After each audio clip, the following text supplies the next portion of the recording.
Hello, everybody. Here we are again for an hour of live stream. And Angela and I are going to give you a few comments on what's going on. And then we're going to have a special guest who's going to talk about organizing that I know because she's from Syracuse, and Angela knows because she's a podcast fan. But we'll get to that in a minute. I guess the two things I want to comment on. Last week, the Congressional Budget Office finally came out with a cost for Medicare for all. Hadn't got a lot of attention, but it confirmed what academic studies have been saying for a long time, that Medicare for all is very efficient economically. And what they found was, compared to the Affordable Care Act, what we call Obamacare, they used the year 2030 as the year to make the comparison. Medicare for all will save $650 billion a year in total healthcare costs. And if you add in providing long-term care, which Medicare does not now do, the Affordable Care Act does not now do, what people needed, it still saves $300 billion a year. Over 10 years, that's $3 trillion less for Medicare for all than the Affordable Care Act. And I remember during the debates, these Democrats were going after Sanders and Warren about, oh, your Medicare for all costs too much.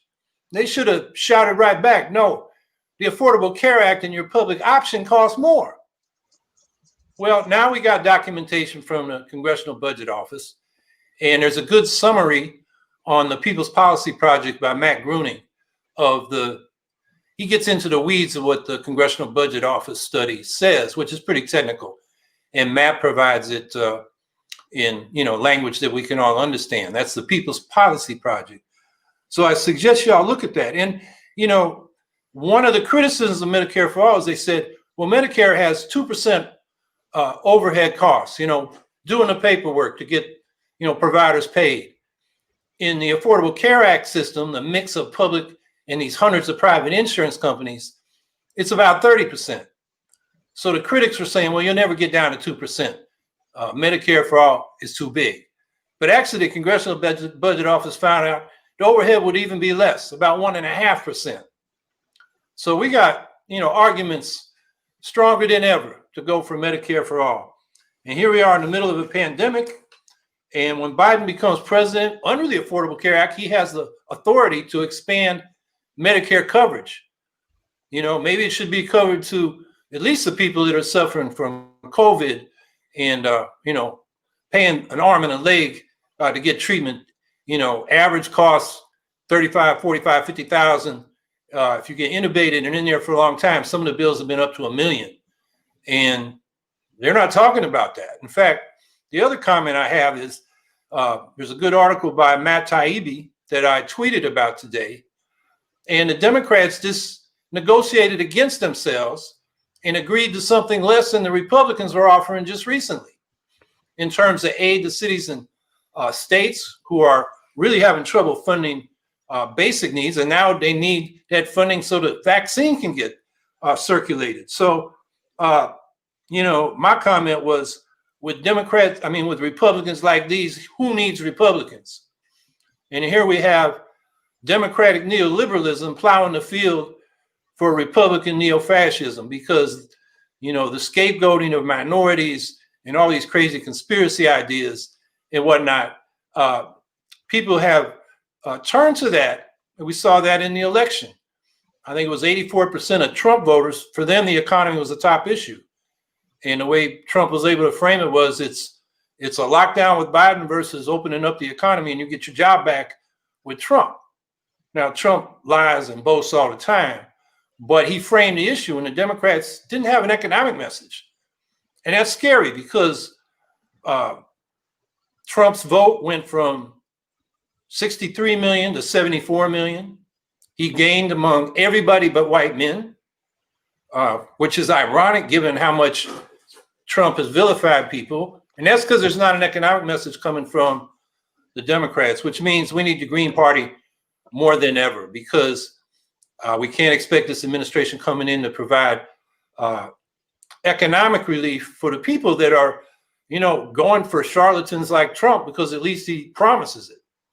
So those are the two things that really came to me this week. How about you, Angela? Well, I think, and I don't want to touch off a firestorm again. I think people were very vocal about the unnecessary and mean-spirited measure put forth by Tulsi Gabbard as she is leaving office. And like I said, I don't want to touch off a firestorm on here because we've endured enough of it on social media. But just to reiterate, for people who are unaware where our campaign, because we were asked where we stand on, the issue of transgender folks and competition and wherever. And our stance has always been and will always be the trans rights are human rights. And we will not tolerate the demonization and, frankly, punching down at our trans family. We're not going for it. So we did make a statement about that. And yeah, I'm watching all of y'all in the chat. So hello, Green family, giving y'all big love. Glad y'all are here and holding on. So yeah, that's pretty much what the big flap for, my week was addressing that, and circling back to the fact that there's things you don't need to do, and this was one of them. And you're attacking people that you think can't fight you back, and we got news for you. So this is where we are with that. I had one more point. We just had the electoral college vote, and if just 21,000 people in Arizona, Wisconsin, and Georgia had voted for Trump instead of Biden, the electoral college yesterday would have been tied, and it would have kicked to the House of Representatives, where it's one state delegation, one vote. 26 of the state delegations are Republican majority.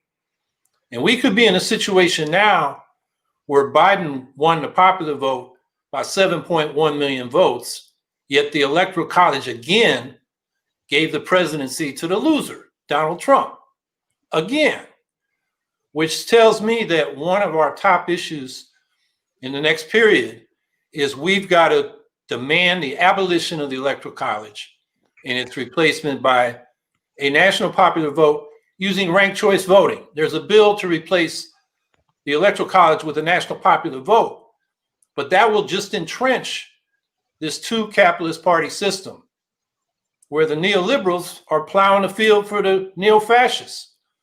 And we can't get a word in edgewise. So we got to get somebody in Congress to sponsor a bill for replacing the electoral college with a national popular vote using ranked choice voting. We almost had it happen again. The electoral college is a legacy of the time when the slave states were able to count Black people as 3/5 of a person to increase the number of people being represented, and the people being represented couldn't vote, but it gave extra power to the slave states. And it worked through the Jim Crow period and still works today, where the states that tend to have more votes or more weight in the electoral college, for example, Wyoming votes have 3.6 times more weight than California votes in the electoral college. Those states tend to be small states that are disproportionately white. So that same problem that was entrenched in the Constitution originally is with us today. And there's no excuse to not make that a major issue. So just wanted to put that on people's minds as well. No, we needed to put that in there. And that was like a very major thing that happened. And, reigniting the discussion of the abolition, the need to abolish the electoral college. So, people who might have been wondering about that, there it is. And I don't know, you got any more points, or because I'm like chomping at the bit to introduce our guest today. No, let's get to the guest, because that's an important issue, because if we can't organize, we're not going to have influence. I am absolutely geeked to introduce our guest tonight. Y'all have no idea. I am a big follower of the Batty Brigade. Is a group of podcasters, including Queer Walk and Interho Uprising and the Bag Ladies, who I spoke to yesterday. So I'm like having the universe is smiling on me today. And so I get the honor tonight to introduce our guest, Nikita Slade. Nikita, I'm just going to say it because this is how I wrote it. Nikita is a badass. And together with Dr. Money, because, she ain't just money no more, it's Dr. Money, hosts the Queer Walk podcast. And if y'all not patronizing, y'all not listening, y'all need to. Nikita is a member of the Green Party of Syracuse, New York. She also works as a millwright, which is basically an extremely badass job. Nikita was an organizer with the Workers Center of Central New York, working with immigrant workers, and is currently a leader in Black Lives Matter Syracuse. She was on the staff of the Howie Hawkins gubernatorial campaign in 2014 and attended college at North Texas University and Syracuse University. And so, with no more me fangirling, Nikita Slade, who is, when you talking about organizing and the way that we need to be doing it, looking at what is coming at us from this administration that is coming, I couldn't ask for better. So, all right. Well, first, I'm so excited to be here with two of my favorite people. So I just want to say shout out and thank you so much to Howie. I feel like Howie is he's somebody who I consider one of my organizing mentors. And Angela, in the intro, you mentioned that I used to work at the Workers Center of Central New York here in Syracuse, and I feel like another one of my organizing mentors is Rebecca Fuentes. So I'm just gonna. It's gonna be real informal, but there's four different things that different categories that I want to talk about when we talk about organizing, or any kind of the different kinds of activities that people can get involved in. So, and I'm going to save organizing for last. So the first one I think I want to start talking about is advocacy. And I think, the reason whenever I talk about this stuff, I think we need to be very clear in our terms. And so something I do on the podcast is one of the segments that I do. It's just break down a term or just an idea. Because I feel like on the left, there's a lot of terms. And I think a lot of us use the same terms, but we don't actually mean the same things when we use these terms. So I'm going to talk about 4 different terms that I think are important to break down. They're all important, but they're all very different. So the first point where I'll start out is advocacy, right? So I'm going to talk about advocacy, mobilizing, organizing, and then direct service. So advocacy is basically, that is where you are, it's somebody who's doing something on behalf of somebody else, right? So there's a lot of times when you can engage, there's a lot of different organizations, nonprofits that engage in advocacy. I think one of the most popular ways that we see that is in lobbying, right? So it's and there's a role for that, I've done that, but again, it's a situation where a person who's not directly impacted is doing something on behalf of someone else, right? And there's a role for that, but it's not the thing that helps us to build power. So for instance, again, when you go and you advocate, for a law, a big organization or a nonprofit can do that. It doesn't mean, so there's professional staff who are doing that, but it doesn't mean that the people who are directly impacted can be a part of advocacy. But again, that's the main thing. It's where your people are doing something on behalf of somebody else, right? So that's advocacy. I think another important and I'll be clear, I've done all of this. And again, there's a role for all of this. I think another thing that people get confused about is like direct support or direct service. So that's where, you know, and I think that we're seeing this a lot in the midst of COVID, right? So it's unfortunately, you know, because in the past 50, 60 years, the social safety net has been totally decimated and obliterated. You know, there's because the state, you know, we don't have a government that provides for the material needs of people. There's all kinds of charitable organizations. And then I know a lot of times, and especially in this current moment, a lot of people are engaged in, you know, mutual aid efforts. And so that is where you're meeting the basic material needs of the people in your community. Now, these things can be tied in with like different efforts. So I'll when I talk about organizing, I'll talk about how I've been a part of organizations that have used, you know, direct service, right? Because especially when you're talking about some of the most vulnerable, some of the most oppressed people in society, it's hard to organize when you can't get your basic, you know, material needs met. So that's you know, that's some of the things that like people get involved in, correct? And the third thing, and I think that this is something that we're particularly good at, I think on the broad, you know, liberal left, is mobilizing. And so mobilizing is getting people out who usually they already agree with you in terms of like your values and in terms of like your worldview and in terms of your ideology. So like, I know for us, just to give a concrete example, if we're doing some kind of action in Syracuse, or if we want to do a protest or we want to do a rally for like BLM Syracuse, Black Lives Matter Syracuse, if we say, hey, you know, we're going to just to give a real concrete example, we work with the group, this really amazing group of young people in Syracuse and a number of different organizations over the summer was a part of the national uprising, right?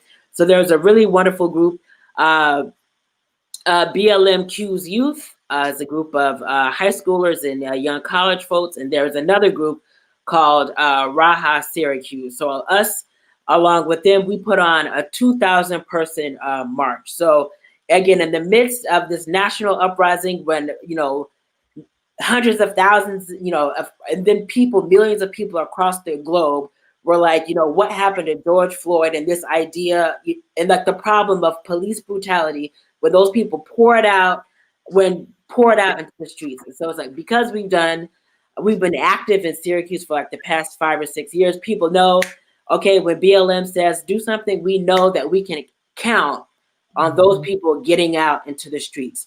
So mobilizing is like people who are usually pretty much on board with what it is, your political ideology, or like your whatever it is that you're protesting or rallying for or against, getting those people to do something, right? So that's how I would define and describe mobilizing, right? Again, the left, I think, is really good at that. And now for my personal favorite, and I think the most important, is organizing. So I think so it's really important to distinguish organizing from mobilizing. So whenever you start talking about organizing, you're talking about building up a base of people who have enough power to make a real felt change, right?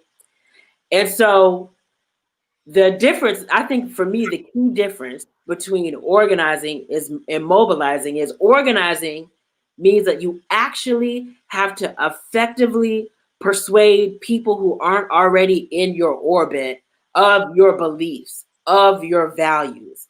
And most importantly, I think another key part about organizing is that, you know, I feel like I'm about 32 going on 60 or 70. So I feel like I'm like an old school, like leftist.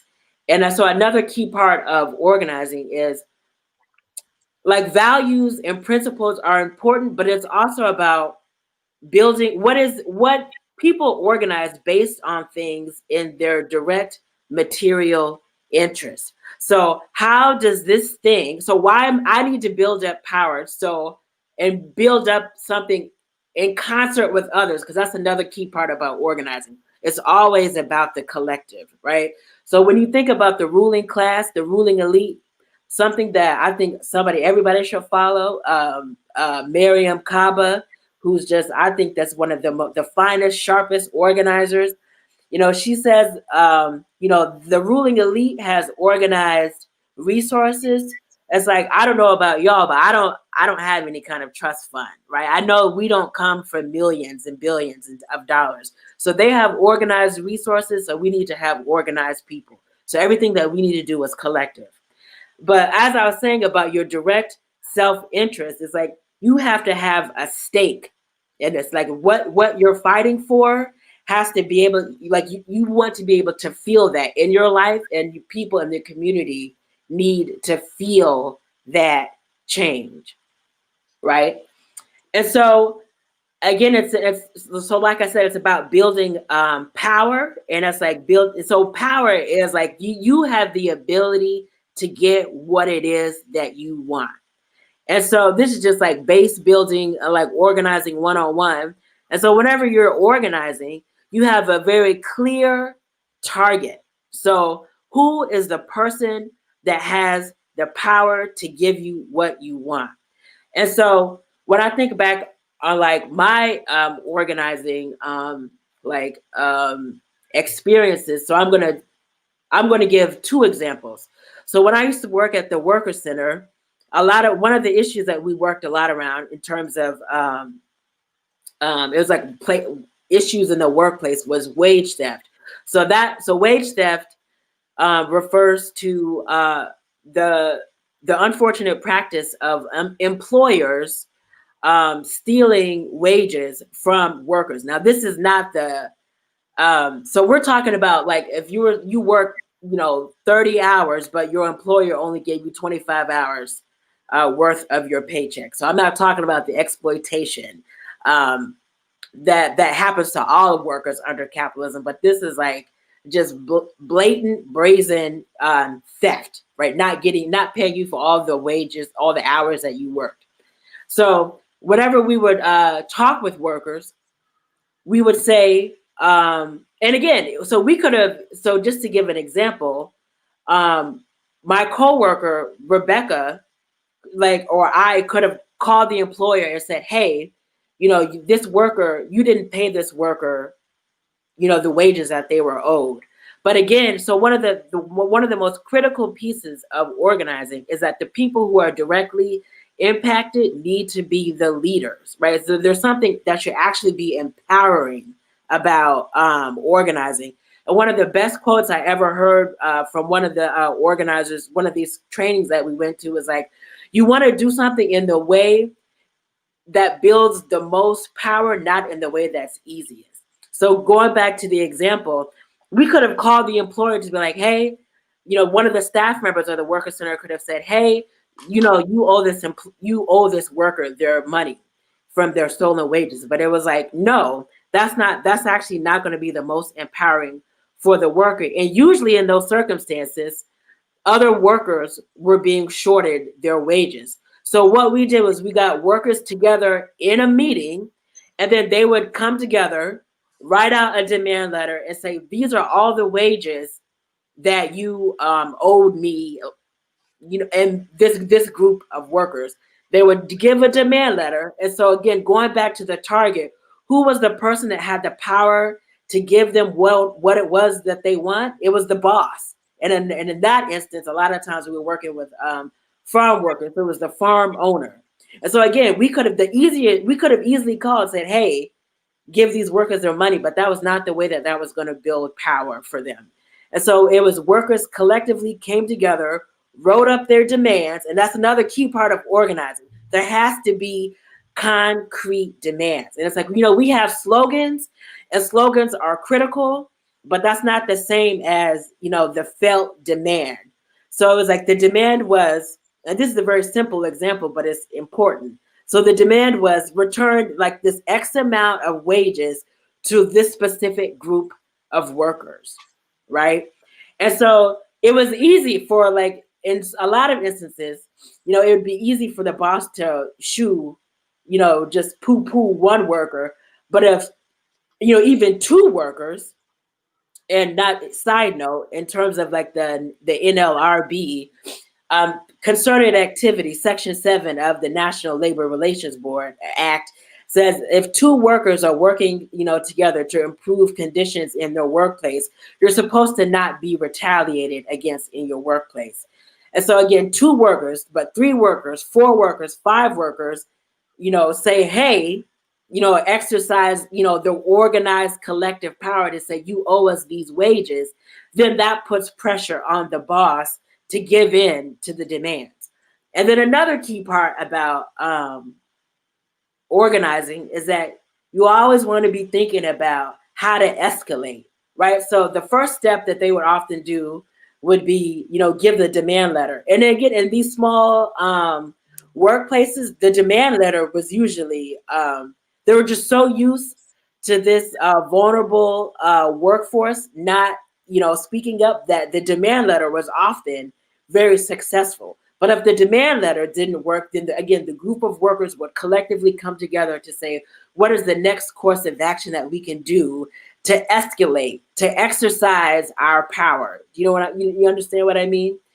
And so so that's a very small example, but then, you know, we can broaden it out, right? So like when you start talking about issues around, like, you know, Medicare, you know, for all, or when we start talking about the Green New Deal. And so another, you know, thing when we start talking about organizing is we start talking about strategy and tactics, right? And so like the strategy is the overall plan that you're going to use in order to, you know, reach your goal. And then the tactics are the very specific concrete things that you do in order to reach that goal, right? So a tactic is, you know, nonviolent direct action, civil disobedience, strikes, right? You know, boycott. So it's like all of those specific things, letter writing campaigns, postcards, all of those are small, you know, different tactics in your broader strategy to give you what it is that you want. And so, and again, I think something that is really critical, like I started out by saying, is that this requires actually being persuasive. And another key part about organizing that I think that is really critical is, like, a key part of base building and organizing is relationship building. And, you know, I understand that, you know, I said I'm about 32 going on 60. So it's like I'm on social media, but I'm not good at it. I don't particularly like it, but I understand that it's important. But I think it's really critical to remind ourselves that screaming at each other online is not the same thing as relationship building, right? And it's like that. And it's like we have to be able to have effective conversations to actually be persuasive, because that is the critical difference between organizing and mobilizing. Mobilizing is preaching to the choir. Organizing is actually converting people and bringing new people into the fold, right? So on our the last episode, we're on a break for Queer Walk, but one of the things that I talked about, so I was just doing like this breakdown of the election. And so even Howie was talking about like the different constituencies. So, you know, white women's vote for Trump went up 2%. Black, I think there was, you know, there was a sizable increase amongst Latinx voters, sizable increase amongst Black voters. And so there was, oddly enough, I think AOC had a really good,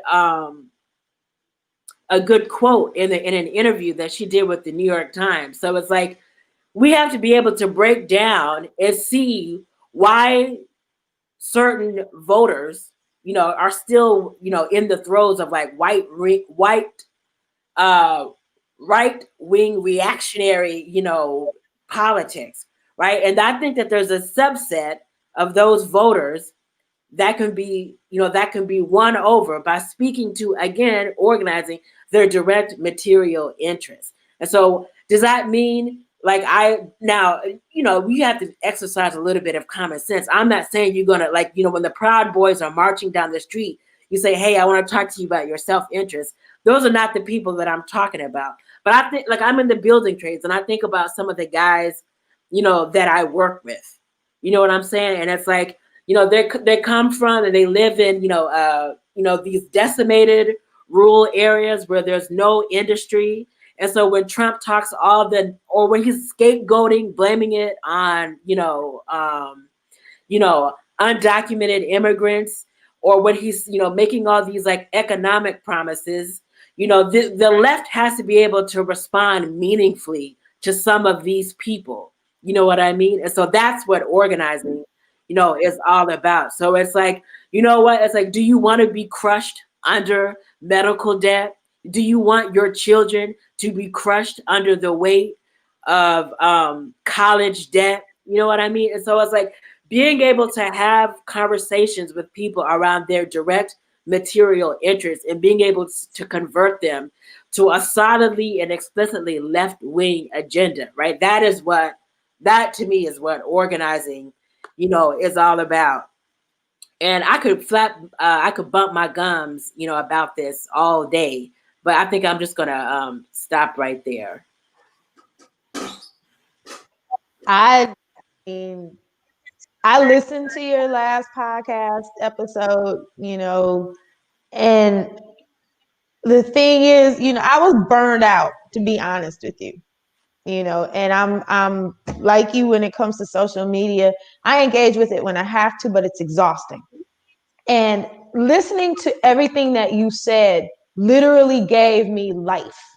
Yes, because it just made sense. I think that, and there's a discussion that's happening in the chat about, how the verb, the wording around, something like defund the police should be. And, that you don't want to weaken your message. And I think one of the biggest things with us on the left, we give up power because we don't want to offend anybody. We don't want to come off as, as being too strident or whatever. And I think one of the major things that we are also going to have to do on the left is stand on the fact that we're leftists and be unapologetic about it and dig our heels in about it. And so you weren't bumping your gums. Everything you said was gems. It's being received in the chat too. Can I please say something about the defund the police thing? Because all the liberals, Matt Iglesias, his head is going to explode, and all the professional managerial chattering classes are ready to explode around the defund the police. So I have concrete examples of this from Syracuse, right? So, because everybody is always like, well, the polls say people don't support it. It's like a poll is just a gauging it's a metric that's measuring something at a specific time. The goal of a good organizer is to shift the conversation, to shift the narrative, and to move people to your side. I'm like, that's such I can't believe that people say that as some kind of gotcha. And I'm like, and again, going back to Miriam Kaba, because somebody was like, only 33% of Black people support defund the police. And so she was like, that's way ahead about where it was when I started doing this work 30 years ago. That's what Miriam Kaba said. But here's the thing. So when we were talking to people locally, because we're part of this broader coalition, the People's Agenda for Policing here in Syracuse. And again, this is why it's about relationship building and being able to have conversations. Because when you talk to people, and again, it's about being persuasive. When we talk to people, we don't just say, hey, do you support defund the police? And if they say no, we go on about our business. We have conversations about what their relationship to the police is like. And we live, Howie knows this, we live in one of the cities with one of the highest concentrations of poverty in the country.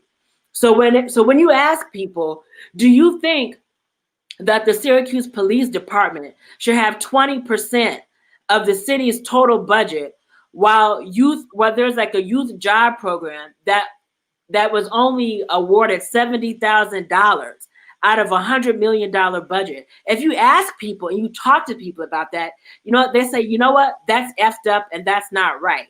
They say that money should be poured into Parks and Rec. It should be poured into other programming, community centers for the community and for young people. And it's like, again, it's all about being able to have conversations with people. And so when you say, you know what, the Syracuse Police Department has millions of dollars alone, the 20% of the budget of them receiving the 20% of the overall budget that the Syracuse Police Department receives does not even include the millions of dollars that the city has had to pay out in lawsuits because of the barbarism of the police department. So when you ask people, hey, do you think that, you know, do you want to pay the police to be beating people over the head?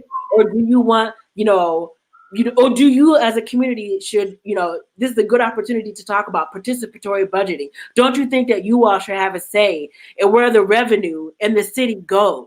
And so again, this is all about, so when Matt Iglesias and all the other, professional managerial liberals are blowing a gasket to say, hey, people don't support this. It's like good organizers say, you know what, we're up to the challenge to move people in our direction.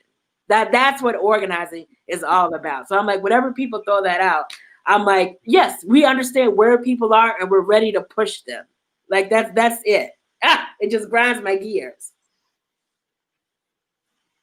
That's a gem. Like, you know where people are and we are ready to push them. That's the thing that just, it's like, okay, I just thinking of what we're up against with this incoming administration and the fact that people want to feel some sort of relief because the individual that was currently that is currently occupying the White House is evidently on his way out. They want to feel some sort of relief. And at the same time, having to be the people that are reminding them, like, yo, we didn't win nothing. We won nothing. If you are a working class, cash poor person in this country, this incoming administration is not going to give us anything that we asked for. And so I think that, having you here with us tonight, discussing, and bringing these gems that you brought is absolutely crucial to what we are going to be up against next year. And, in reaffirming how we need to engage with people, because yelling at them and shaming them and, smacking people over the head because, they're not in their journey politically or, ideologically where a whole lot of other folks are, that's not going to work. It's not going to reach people. It's like, right now, what do we need? We're in the middle of a pandemic. What are people's self-interests? And so, I mean, you brought the, it was church. It was church. It was church. So I just want to go on one more rant. I'm sorry. Please don't apologize. That's why you here. Because here's the thing, because one of the things I mentioned about with organizing, it's all about building and leveraging power. And so when you say that the incoming administration is not going to do anything for us, this is the problem that I have with all of the people,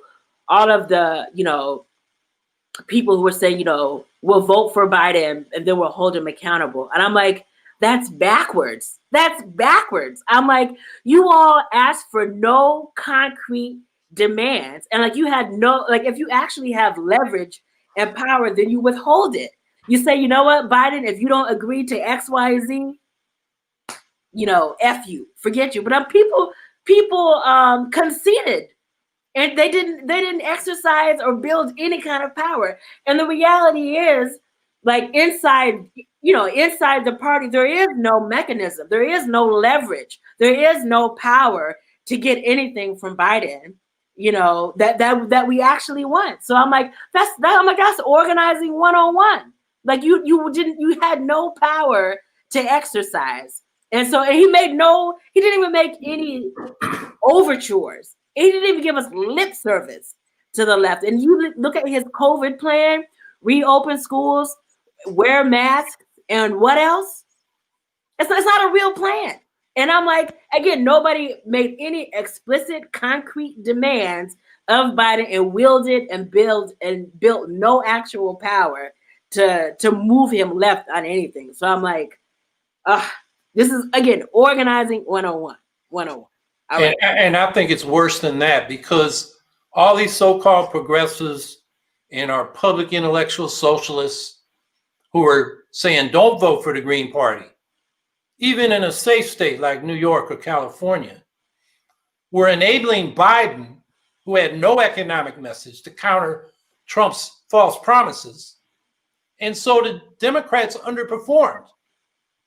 The black vote didn't come out any more than in 2016. The core Democratic vote was less than in 2016 in the urban areas. And that's because Biden didn't give them a reason to vote for them. And all these so-called, smart professional managerial professors and whatnot that were trying to shame people about voting for the Greens were enabling that whole process, where the Democrats lost seats in the House, didn't take the Senate, probably didn't. We'll see what happens in Georgia. Didn't take any state legislatures. Now the Republicans can gerrymander those districts to continue to overrepresent their minority party in Congress as well as state governments. And they want to, say that we were there, as a sort of fifth column for the fascists.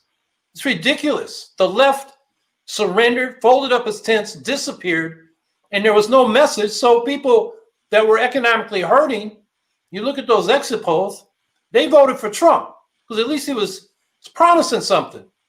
Even if you look at it very closely, it was all BS. I mean, he was saying, I was out in Ohio at one point, and he was running around there saying he'd done a manufacturing miracle. No, he lost 44,000 jobs during the pandemic. And the shutdown was because he let the pandemic get out of hand, because he said at one point the coronavirus was a hoax. I mean, there was no counter message from the Democrats, who had billions to do it. I mean, Angela and I did what we could, but when I did a news conference about that on the state capitol in Ohio, only the Toledo Blade showed up. And I got to actually look and see if the guy actually wrote an article. So that's the situation. The other thing I want to say is, for Green Party people out there in local parties, I think, Nikita talked about tactics and strategy. I would suggest a tactic for our locals is that we got to do year-round canvassing. Not of the usual suspects. We're not mobilizing the usual suspects. We're going out and talking to people that don't have a relationship with us. That might be a white majority local that doesn't have any relationship to the black community. It might be, how are you going to reach those Trump voters that are hurting, the kind of people that Nikita runs into in her job? And, you go out and you listen. And then you see how you might help with the concerns they raise and build relationships. Because if you go out and mobilize, a white group goes into a black community, hands out leaflets that says, show up at the demo, and people are like, who the hell are you? You get the same reaction from the Trump people. We don't know who you are. I mean, come on. We think liberals are the problem. So you got to go out and talk to people. And it needs to be year-round, not seasonal.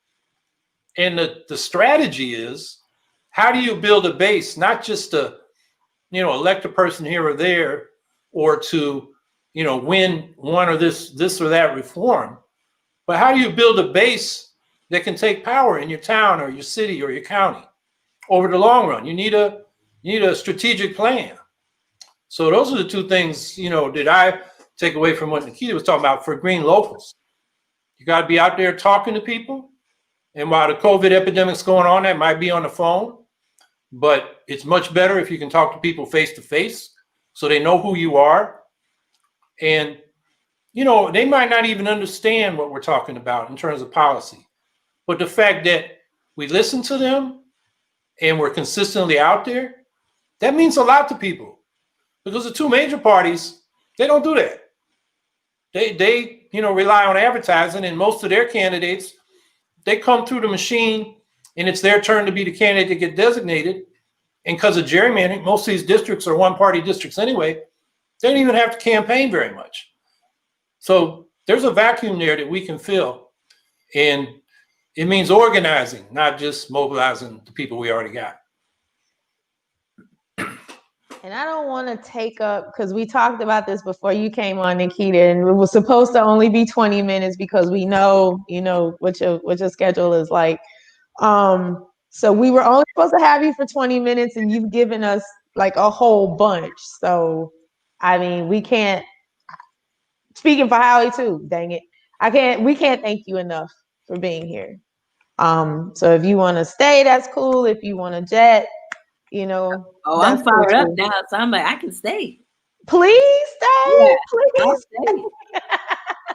I just didn't want to monopolize your time. So, that was a talk we had at the top. Like, we're not going to, try to hold you, but anything that you want to put in here, we're here for it. So, and we're just, like I said, super happy and super grateful and super proud to have you here.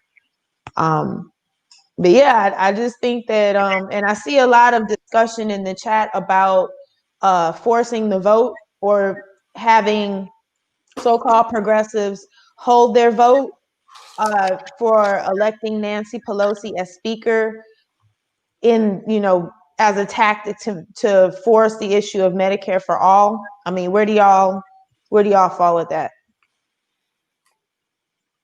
Well, there are a number of things that people have proposed to try to get the progressives in the Democratic Party in Congress to try to move some of these issues. And I guess my priority is we got to build a base. We got to build an alternative. And, to put a lot of energy into helping the progressive Democrats do what they should have figured out to do anyway, I wouldn't put as a top priority. On the other hand, it is true. Richie Neal is head of Ways and Means. He's vehemently anti-Medicare for all. So some have been proposing, they demand that Pelosi replace him with Lloyd Daggett, who isn't exactly a Medicare for all champion, but not as bad. I mean, you can make incremental changes like that. There is a bill to allow states to implement single payer. We're a big state in New York. We have a bill. The Democrats have both chambers in the governorship. And we were told when the Democrats took the Senate, we would get what's called the New York Health Plan passed. The problem is, and we've seen this in Hawaii, California, and Vermont, now New York, when the Democrats do get all three, both chambers in the governorship, suddenly they can't do single payer health care. Our state assembly voted for it repeatedly from the early 1990s until 2018. And then they got the Senate, and suddenly the assembly can't pass it. And we know the insurance industry and the drug companies are pouring money into the Assembly Democrats. But in any case, that's a bill, allowing states to do single payer. That would be good. Be good for us in New York. And it would give us more leverage with the Democrats. And then they could do a discharge petition. Pelosi won't let them vote on the Medicare for all bills. Well, they could do a discharge petition that requires a vote, and it just gets around Pelosi. So yeah, there are a number of things that could be done. And I would just say, don't that shouldn't be all you're doing. The priority is to, begin building our locals and, having a strategy to build ourselves into a major party, because we saw this with Bernie Sanders twice. He had the support maybe of a third of the base of the Democratic Party that are, basically progressive voters, but the corporate establishment closed ranks against him and he lost. Whereas he won 14 elections as an independent. I think the lesson there is run as an independent. Take your program to the people, you can win. And Nikita, did you have any feelings or thoughts about this idea of hold the vote, or, what they're forced to vote, or whatever they're trying to do? I can't even pretend to know that I'm up on that. So I'll just defer to what Howie said on that. Yeah, because I saw it in the chat, and I thought that, the point raised, because it was Mel, so, that's my homie. But she raised the point of it's important that, or feeling that it was important that the Greens be seen on the side of being, I guess, amenable, and you can correct me on this, Mel, amenable to, the idea of pushing these folks to hold the vote, in favor of Medicare for all. I don't have any faith in these folks to do what's in the best interest of the people personally. That's me. But I'm with what you said too, Howie. So.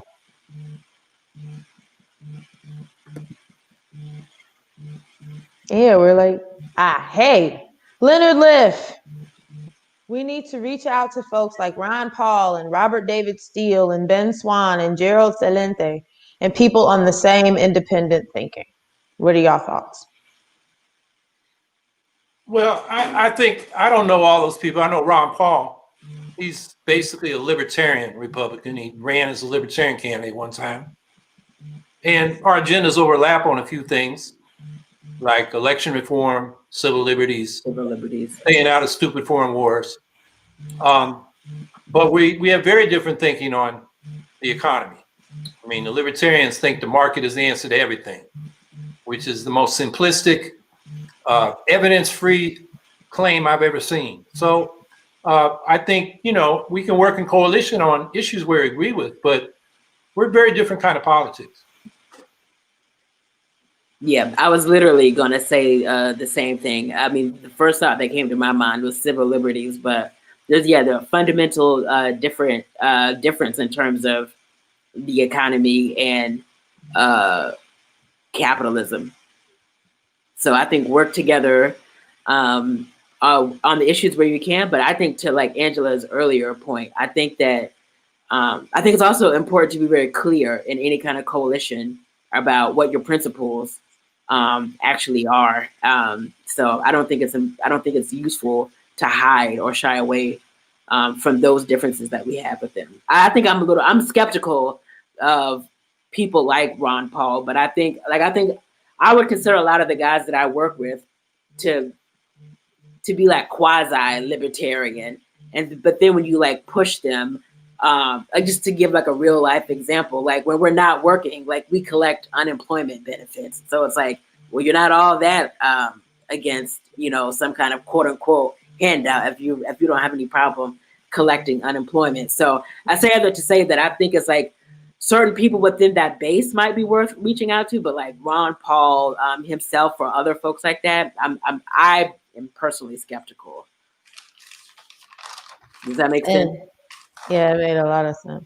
And Mel clarified for me, because I muddle stuff, but she was saying the point is to push the progressives to use their leverage for the people or show that they're party loyalists. So yeah, I was muddling that as usual, but yeah, I think that's useful for people who might still think that there are people in that party that actually want to. I guess it's a litmus test, basically. It's like, where do you stand? It's a line in the sand, and so I'm here for that.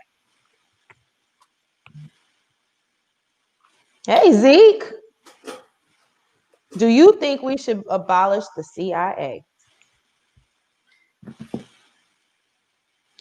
Yeah, I think that's like the Border Patrol and ICE.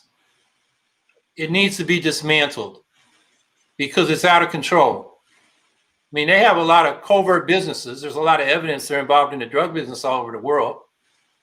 They engage in actions that sometimes even the civilian leadership of the government doesn't know about. There's a legitimate role to gather intelligence. There's an intelligence agency, but the CIA does that as well as covert operations. And that's a big problem.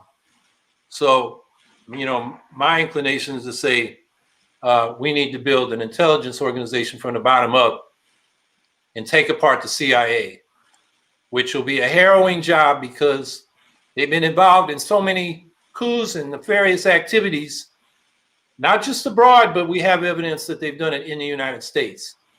From weapons of mass destruction to all kinds of allegations about Russian interference without any evidence, playing domestic politics.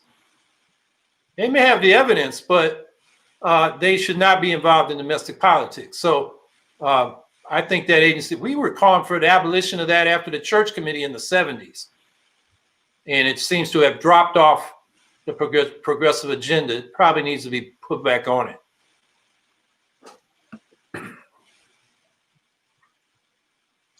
Tom Kopp, and this is specifically aimed at you, Howie. Do you believe that a movement for a People's Party is trying to divide the progressive vote, and why didn't they include the Greens? We get asked this so much. Yeah, I don't know if they're trying to divide, it's just build their own thing. We did talk with Nick Brana, their leader, last spring, and offered to collaborate, offered to come to their online convention this summer, and he rejected that. And we did hear that when he was asked why aren't the Greens at their convention, he said we're too socialistic. So I think there's a political difference there. They are New Deal liberals. They come out of the Bernie Sanders movement, but they're not about system change. And we are, because you can tax the rich to fund these social programs, but the rich are still rich. And that concentrated economic power translates into concentrated political power, and they can roll back those social programs as they have been doing for the last 50 years. I think it's time to draw the conclusion. We can't have political democracy without economic democracy of socialism, democratic or social ownership and democratic administration of the basic means of production in the economy. And that's how you get economic democracy. And that, if we don't do that, we're not going to solve the climate crisis, the inequality crisis, the drive toward war and this new nuclear arms race. All those are embedded in capitalism, as well as racism became a big issue this year with the uprising after George Floyd was murdered on TV. And capitalism and racism are joined at the hip. We can trace, when in Virginia and other parts of the colonial area in the 1600s, white indentured servants, and there were black indentured servants and also slaves, joined forces and rebelled against their masters. And after that happened, they started passing laws. The term white wasn't even in the law until the late, I guess it was around 1680, somewhere in the 1680s in Virginia. And that was a very conscious effort to divide and conquer. And you can't find that kind of racism going back in history. It's very much a product of capitalist development, which is very much entwined with the development of the slave trade. So for all those reasons, if we really want to solve these problems, we need a different system. And I don't think the movement for a People's Party is there. On the other hand, if they want to work with us on ballot access, ranked choice voting, or even Medicare for all, the door is open as far as we're concerned.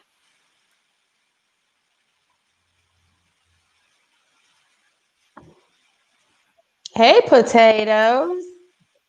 Our homie Maybe Potatoes wants to know, did y'all hear about Cuomo's sexual harassment allegation? And Howie, do you see yourself running against him again in 2022? Yes, indeed. It's in the news here in New York. And I've run 3 times. I'm leaving that up to the Greens. I'm not saying no, but I'm not planning to run. I think it's up to the Green Party in New York.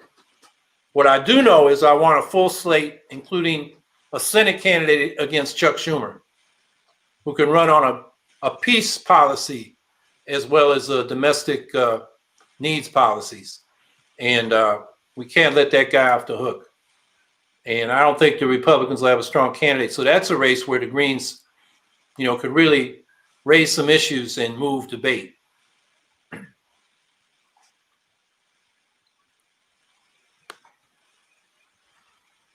In general, I saw this in the chat. And I'm gonna answer this because I'm looking at it, Claire, baby. I am not doing any interviews. I'm exhausted. I'm burned out. I'm tired of talking. So I love you, but it won't be anytime soon.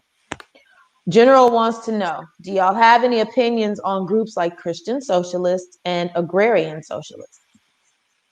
I've never heard of either one of these. Neither.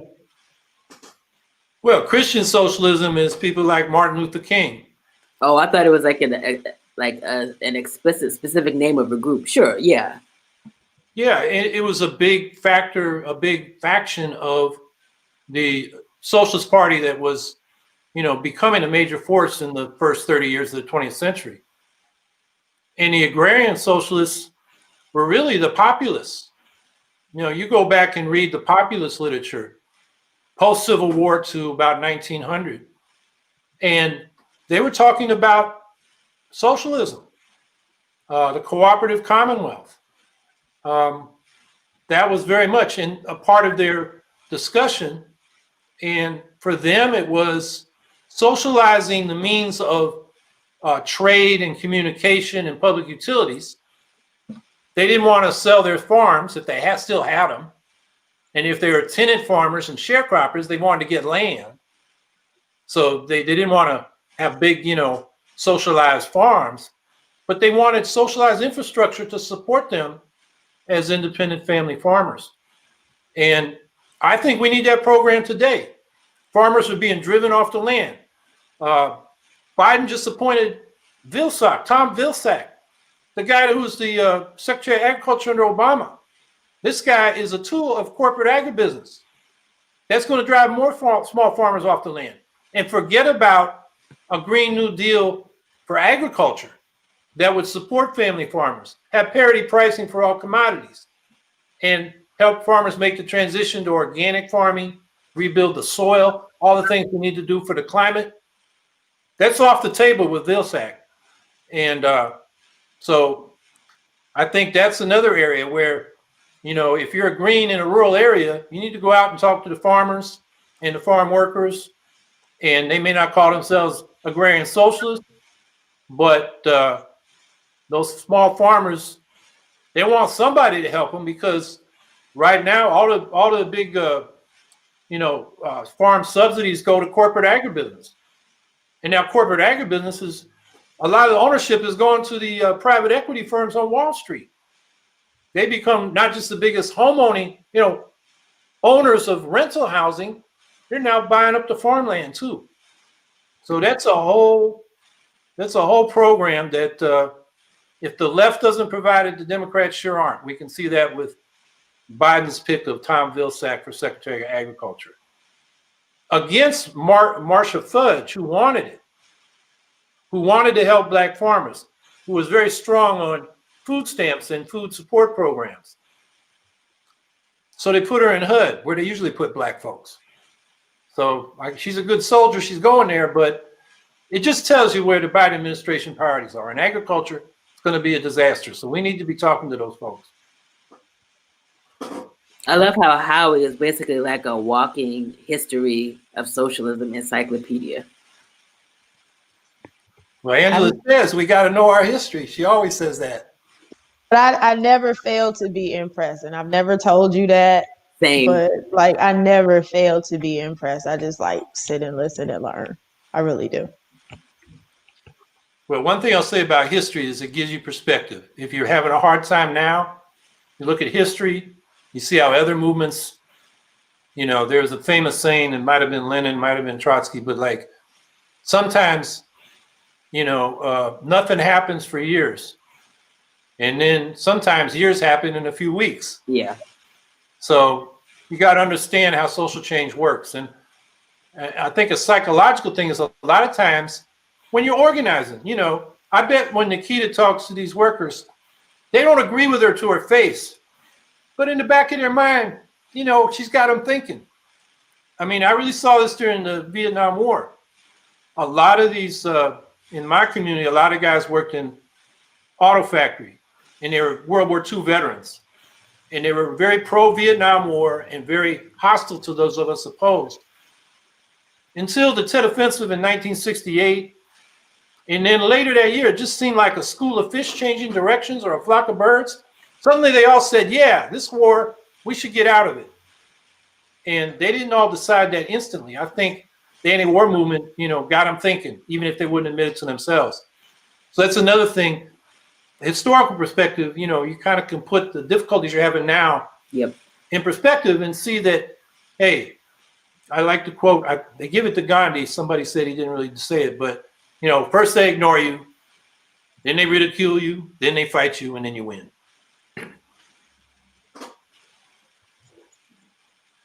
Discount chocolate. Hey, boo. Do any of you have any suggestions for helping at-risk tenants to organize in response to the evictions at the end of the year?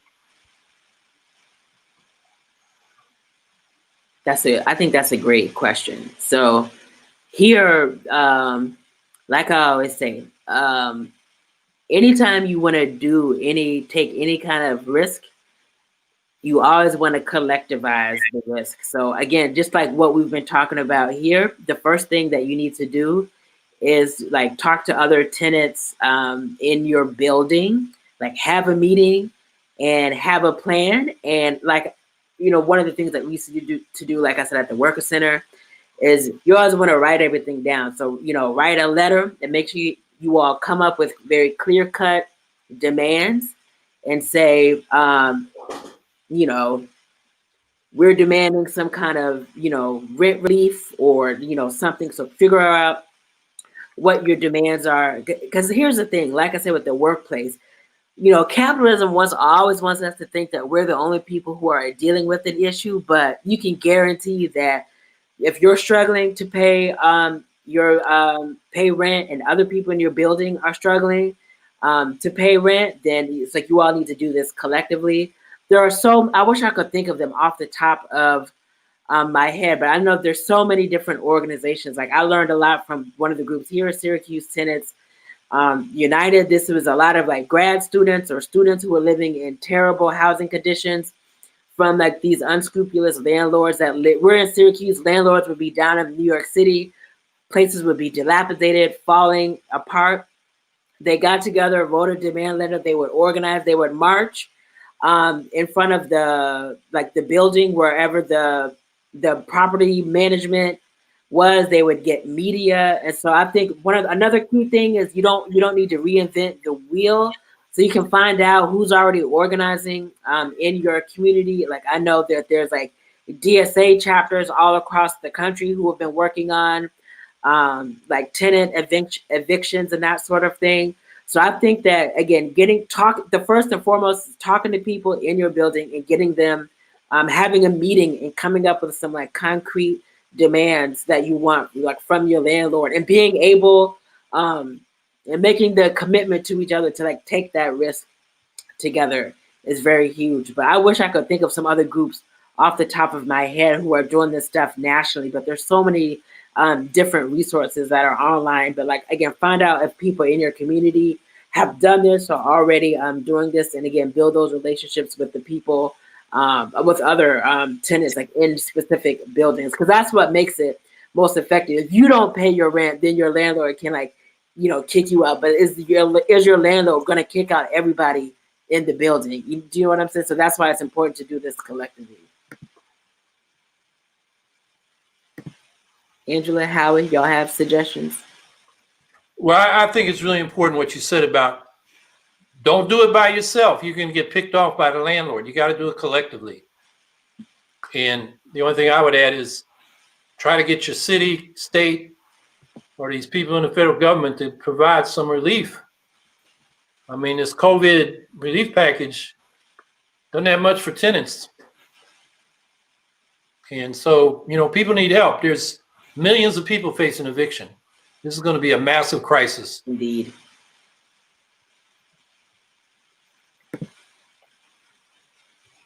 I think we are getting the cane from the boss. Yeah, Nikita, I just looking at that, I can't thank you enough for being here. I mean, I can't. I don't have the words to thank you for being here and what you brought for the, our family over here that joins us every Tuesday, all of these diamonds that you brought with you. So thank you for making the time to be here with us tonight. Yeah, I had a great time. Thank you all so much for not just for having me, but I just, for the record, I did vote for Howie and Angela on the Green Party ticket. So, thank y'all for doing the important work that y'all continue to do. And thank you to everybody in the chat for this wonderful discussion. Nikita, is the Black Lives Matter Syracuse Facebook page still down? Oh, I'm so glad you reminded me. So it is still down. So BLM, Black Lives Matter Syracuse, we have like thousands, like 7,000 or 8,000 followers on our page. And we were just doing this drive, a COVID relief drive to support 50 families, I think 56 families at this point.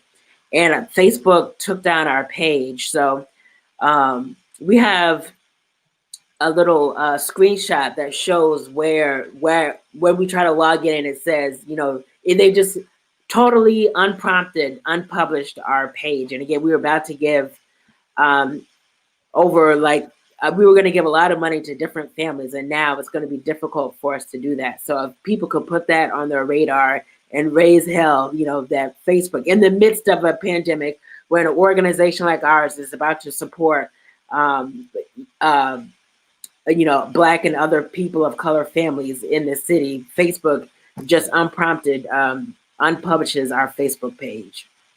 And I want to say this Facebook page, a lot of Facebook to me is like people walking into a bar and asking a provocative question and everybody starts popping off. This Facebook page is very different, very informative. Yep. The stuff they put on there is vetted. It's a great page. And for Facebook to take it down without explanation is criminal. Absolutely. So everybody should get on Facebook and raise hell and, talk to the media. This, can't stand. And, our Twitter page was taken down twice during the campaign. What got it back on was when the media started commenting, that they took down a presidential campaign's Twitter page. But this needs sunlight. This can't pass without protest. Indeed. Thank you so much. I had that on my list to talk about. I'm so glad you reminded me. Thank you, Howie. Well, to wrap up, I saw one question in the commentary. People said, can we recommend books on the history of socialism? Ooh. And the two books I would recommend that I read when I was, young, and I still think they're probably the two best that I've seen. One is called Radicalism in America by Sidney Lenz. And he starts in 1620 and brings it up, in this case, to the 60s. I think that's a great book. And then Harvey Wasserman, who you all may know as an election protection activist and anti-nuclear activist. He wrote a book, even before we got in the anti-nuclear movement, called Harvey Wasserman's History of the United States. And it's a very, short book, written in a very popular style. And it's been reissued many times, so you can get that online. And he's actually doing a new one called the People's Spiral of U.S. History. The first draft of which you can get as a Kindle, but he's revising it to take account of this 2020 election. But anyway, his stuff is, Sidney Lenz's book is long and detailed, but, really gives you the history. And Harvey's is, easy reading, but very informative. So I'd recommend those two books. Boy, if anybody would have asked me any other time, I would have had a million suggestions. And now I feel like my mind is blank. But this is not about socialism in particular, but a book that I'm an evangelist for is Mike Davis's Prisoners of the American Dream. Because I feel like it's not necessarily about the history of socialism, but it does answer, I think, it helps us to understand why there's not really, a labor party here in the U.S. And it also just lays out a lot of the political economic shifts that have happened in the country and how that shaped like the rise of the right in this country. So I think that that's invaluable reading. So not necessarily a history of socialism, but a book that I think everybody should read. Yeah, Nikita and I have talked about that book many times. I agree. There's a Green in Cincinnati, a historian named Mark Louse, who hasn't written a comprehensive history, but he's written about particularly pre-Civil War and post-Civil War third-party efforts. My favorite is called The Civil War's Last, The Civil War's Last Battle or something like that. And it's about the Greenback labor campaign of James C. Weaver, who was again the People's Party candidate in 1892. And really gives you a picture of how the populist movement and the labor movement tried to restore Reconstruction, as well as deal with the problems that industrialization was bringing to both workers and farmers. It's a great book. It's a very inspiring read because James T. Weaver showed a lot of courage. He would go down south and insist on speaking to mixed audiences, face down the Klan, and dealt with stuff that Angela and I didn't have to deal with. So that's another book, The Civil War's Last Battle. It's something like that. Mark Louse, L-A-U-S-E. And he's got a bunch of other books. All right, you can't get Howie and I talking about books. This thing will never go off. You see, I ain't saying nothing. I'm like, y'all got it. Y'all got it. Well, why don't you wrap it up for us then, Angela? But like I said, I can't, and I'm looking in the chat and I'm like, we're going to have this talk about, veganism is helpful, but it is not the only way that we're addressing climate change. I mean, we need to also understand that we meet people where they are. Everyone is not going to just stop eating meat. Even though I don't eat it, other people do. And to look at them and be like, you're doing awful things to the environment because you eat meat is like really oversimplifying this. So we're going to have that discussion. It's coming. We'll see y'all next week with that. As we always say, wrapping up, there is a pandemic happening. We are living in the time of a plague. I need, y'all to keep taking it seriously, keep masking up, keep building your immune system from the inside. And, part of that includes humor. So, find reasons to be happy in the middle of all of this as much as you possibly can, because it also builds your immune system. And y'all know we love you. And thank you again to Nikita Slade for being here with us this week. You were absolutely stunning. So Thank y'all. All right.